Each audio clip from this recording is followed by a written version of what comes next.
और इस प्रकार से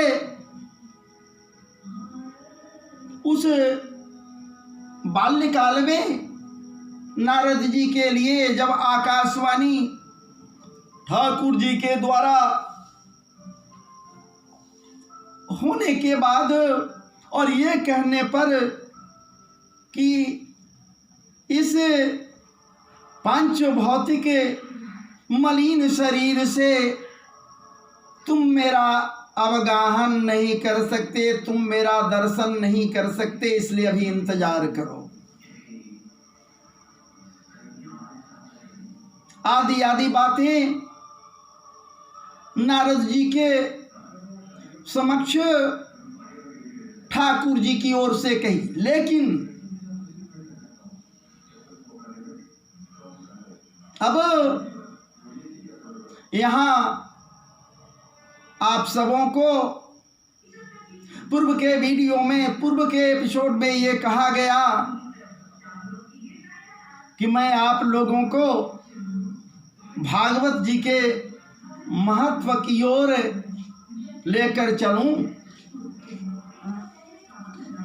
कि महत्व क्या है, महात्म क्या है, भागवत जी के कथा श्रवण का क्या महत्व है, क्या महात्मा है।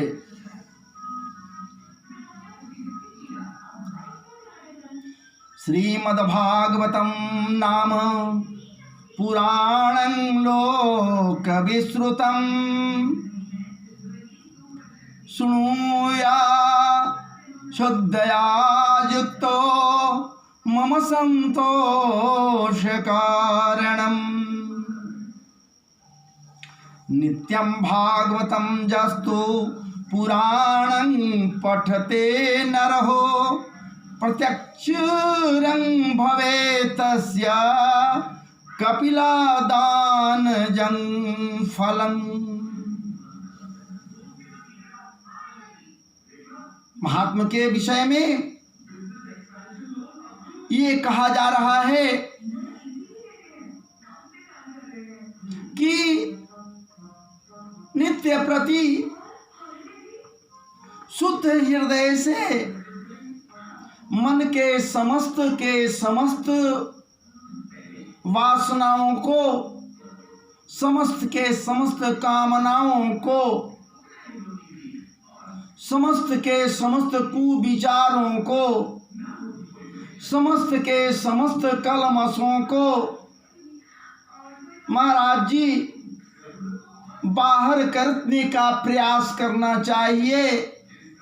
और प्रयास करते हुए शुद्ध चित्त से, शुद्ध हृदय से महाराज जी और श्रद्धा संपन्न होकर, श्रद्धा एक शब्द इसमें इसलिए लगाया गया कि भागवत जी हैं क्या। ये जरूरी है समझना कि श्रद्धा किस लिए भैया, ये भी तो एक पुस्तक ही होंगे ना। लेकिन मैं बता दूं, न ये पोथी हैं, न पतरा हैं, न पुस्तक हैं, न भागवत जी विज्ञान हैं, न भागवत जी इतिहास हैं, न भागवत जी भूगोल हैं। भैया ये तो पुराण हैं, और पुराणों में भी श्रेष्ठ महापुराण है। पुराण के विषय में कहा गया है कि पुरा अपि नवम इति पुराणम।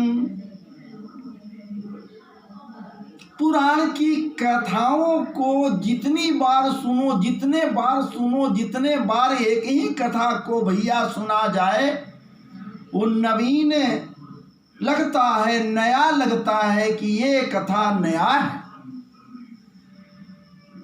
इसलिए ये पुरा अपि नवम पुराण इसे कहा गया। और महापुराण भैया इसलिए है, सारे पुराणों में ये श्रेष्ठ इसलिए है कि ये इस भागवत जी के अंतर्गत भगवान का तो निवास है ही। उद्धव जी से कह ही चुके कि अय उद्धव, तुम चिंतित मत हो, तुम चिंतित मत हो। मैं अपने लोक में जा रहा हूं, अपने धाम को जा रहा हूं, लेकिन एक बात इतना है कि मैं भागवत जी में अपने संपूर्ण शक्तियों के साथ प्रविष्ट हो रहा हूं। ठाकुर जी इसमें हैं, उनके ही मुखारविंद की ये बात है कि मैं इसी भागवत जी में हूं, प्रवेश कर रहा हूं। ये ठाकुर जी कह रहे हैं। इसलिए ठाकुर जी के कहने के अनुसार ये भागवत जी वांगमय ब्रह्म है, शब्दमय ब्रह्म है, अक्षरमय ब्रह्म है, वाक्यमय ब्रह्म है, कथा रूपी ब्रह्म भी है महाराज जी। लेकिन इससे इनकी श्रेष्ठता नहीं होती है कि भगवान का यहाँ निवास है। श्रेष्ठ इसलिए है कि भागवत जी में भगवान के, ठाकुर जी के समस्त भक्तों का चरित्र इसमें प्रतिपादित किया गया है, चरित्र पर प्रकाश डाला गया है। भगवान के समस्त भक्तों के चरित्र को इसमें डाला गया है। तो भक्तों का चरित्र, भगवान के प्रिय तो भक्त हैं और भक्तों के विषय में यहाँ बातें की गई, इसलिए भागवत जी परम श्रेष्ठ माने गए हैं। समस्त पुराणों में महाराज जी 17 पुराणों की रचना पहले हो गई थी, लेकिन व्यासदेव असंतुष्ट थे। नारद जी के मार्ग बतलाने पर, निर्देश पर नारद जी भगवान के भक्तों के चरित्र ही नहीं बल्कि भगवान के लीला, मधुमय लीलाओं का भी इसमें प्रतिपादन किए हैं। इसलिए ये बड़ा ही श्रेष्ठ है।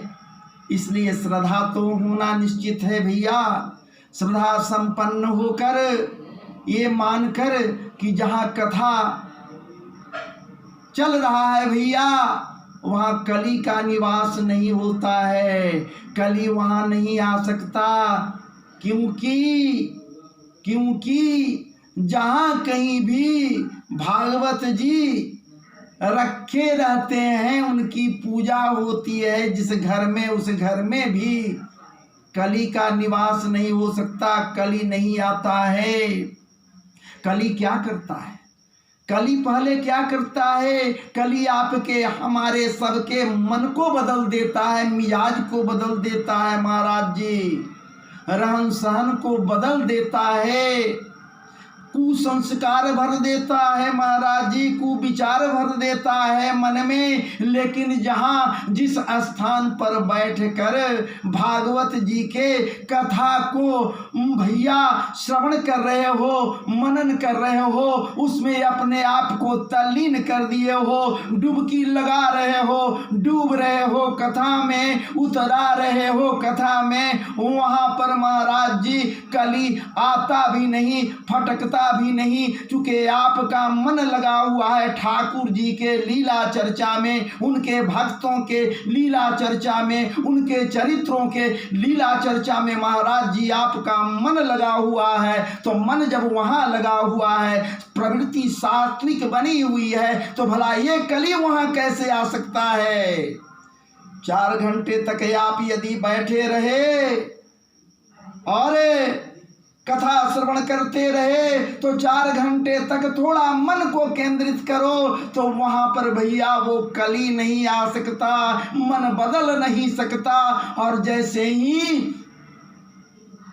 कली नहीं आया, तो ये मान कर चलो कि वो 4 घंटे भैया सतयुग बन गया आपके लिए, अर्थात श्रोताओं के लिए या फिर वक्ता के लिए वो सतयुग का समय आ गया, जहाँ भगवत चर्चाएं हो रही हैं, भगवान के लीला चर्चाओं का गान किया जा रहा है और भक्त शांति से उसे अवगाहन कर रहे हैं, पी रहे हैं, महाराज जी ये पी रहे हैं, पीने की बात है। जो इस रस का एक बार पान कर लेना फिर उसे दूसरा कोई रस अच्छा नहीं लगेगा।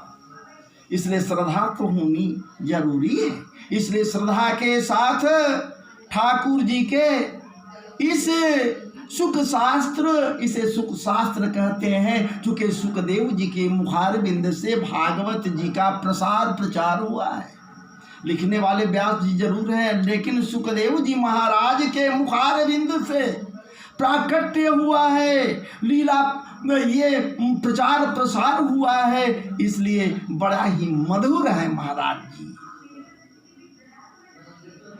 और क्यों मधुर है, क्यों मीठा है?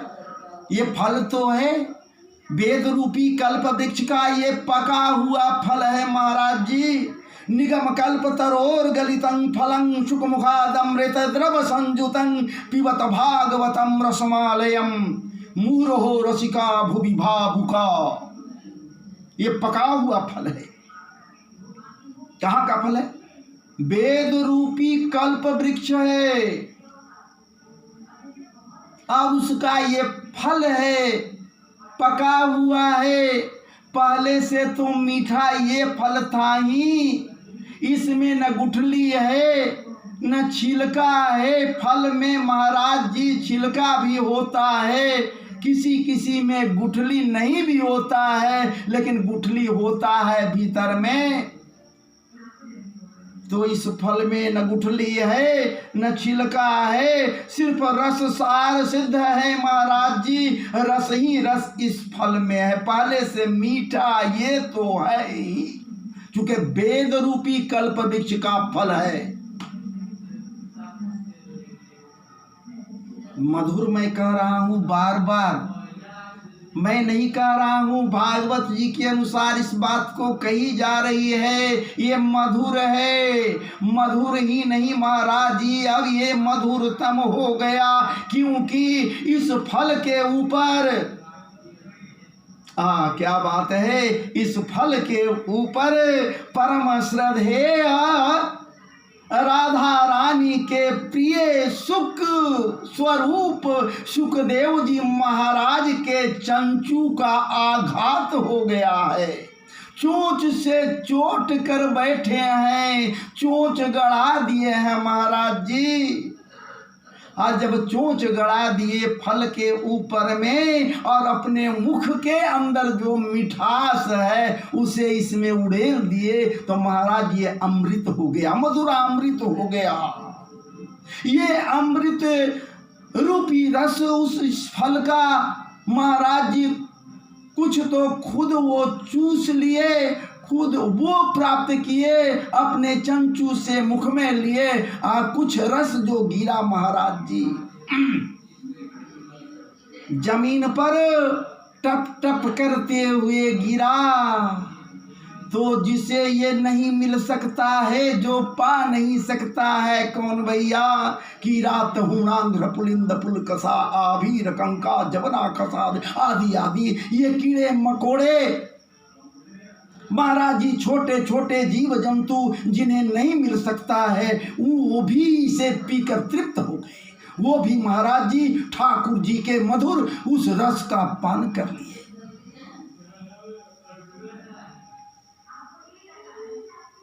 ये ऐसा फल है।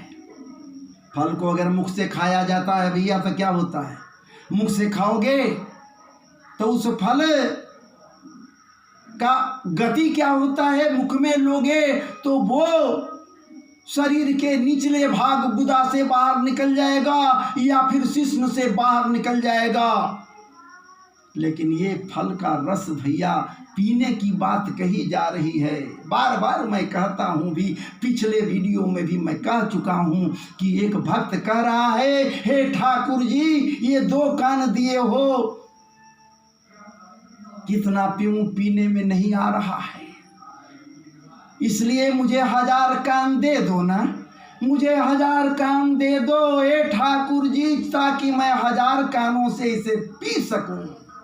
इसलिए मैं बार बार कहता हूँ भैया, एक बार इसे पीकर तो देखो, एक बार इसे सुनकर तो देखो भागवत कथा को, जहाँ से रस ही रस है, रस की बरसात होती है।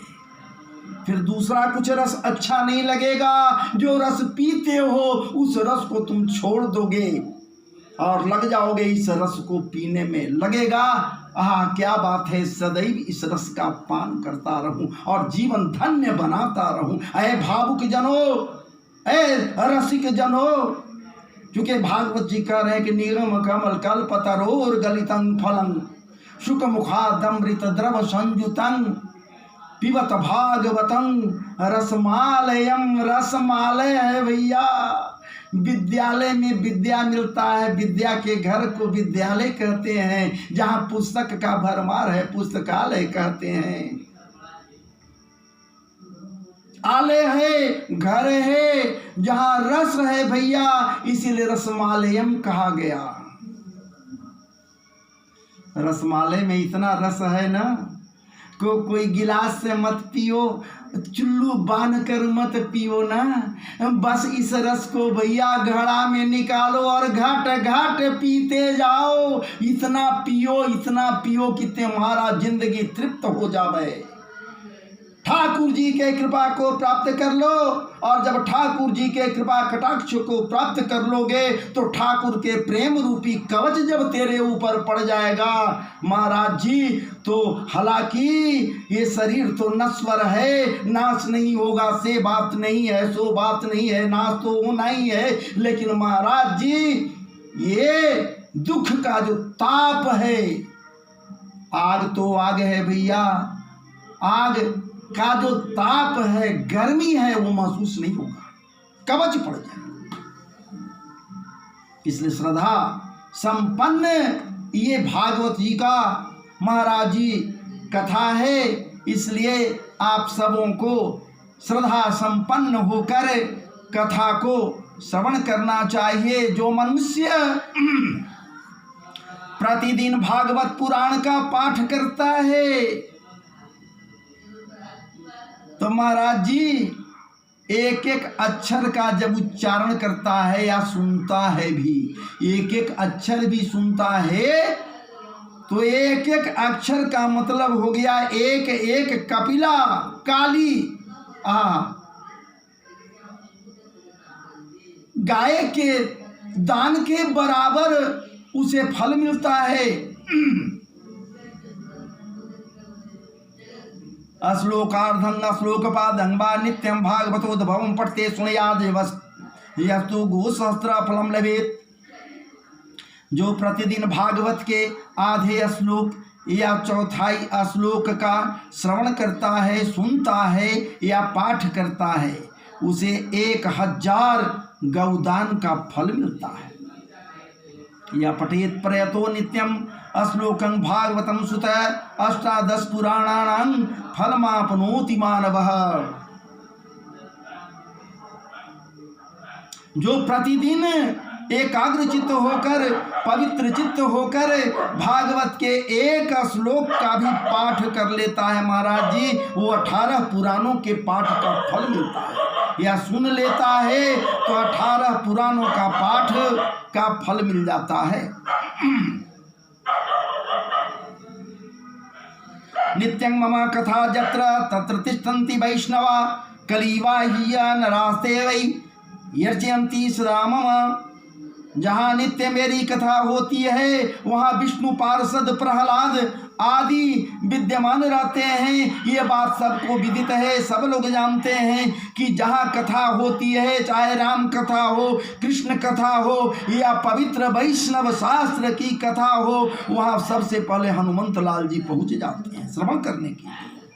लेकिन उनके साथ ही साथ भगवान के जो पार्षद हैं महाराज जी, उत्तम कर्म करने के कारण जो उनके पार्षद हो गए, प्रहलाद ध्रुव आदि ऐसे ऐसे, तो ये सब के सब अदृश्य रूप से महाराज जी वहाँ पहुँच जाते हैं। तो कली काल वहाँ कैसे आ सकता है? वहाँ पर कली का बस नहीं चल सकता है।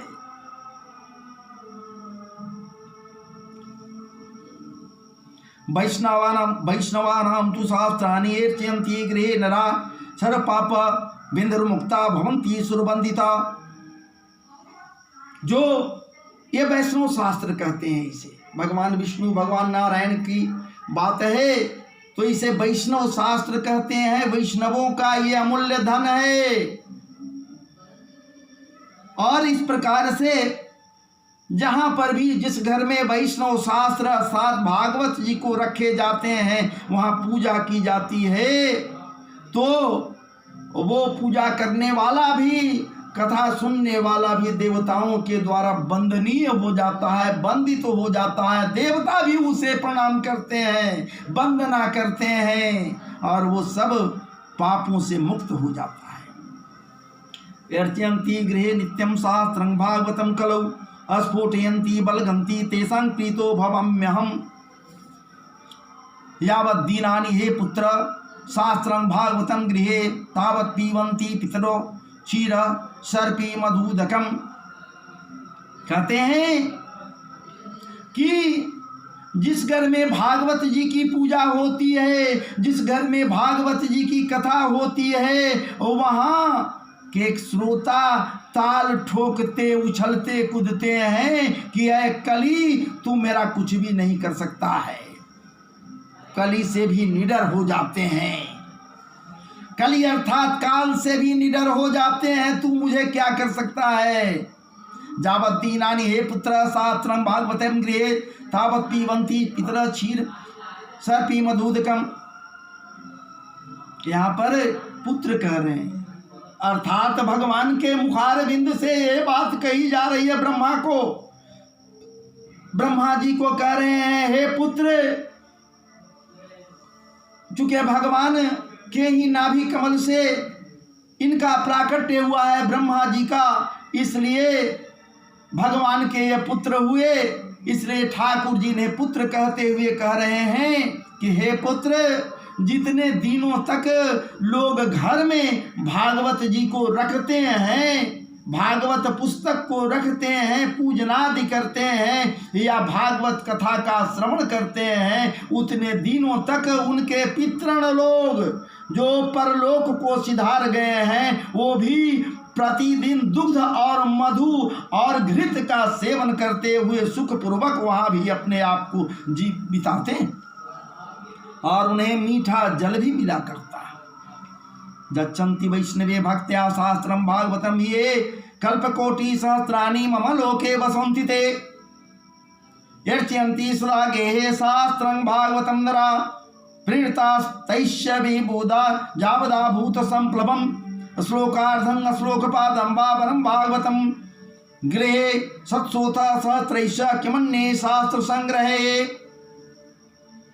कह रहे हैं कि जिस घर में भागवत जी का आधा श्लोक या 1/4 श्लोक भी यदि पढ़ी जाती है या जो लोग सुनता है, उसके घर में और भी शास्त्र पुराणों को रखने की कोई आवश्यकता नहीं है, कोई जरूरी नहीं है।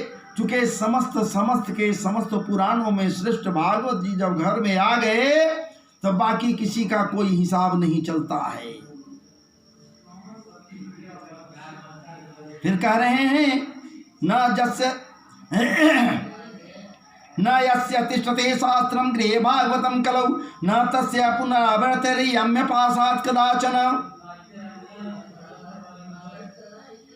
और ये कह रहे हैं कि जिस घर में भागवत जी नहीं रहते हैं, जो भागवत जी का कथा सुनता नहीं, श्रवण करना नहीं चाहता, सुनना नहीं चाहता, महाराज जी उस घर में जमराज के पास से किसी को कोई बचा ही नहीं सकता।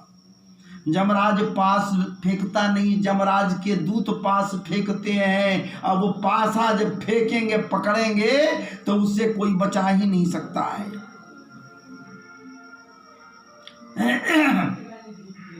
कथं स वैष्णवो गेया शास्त्रं भागवतं कलौ गृहेण तिष्ठते जस्य स्वपच दरिको हि स।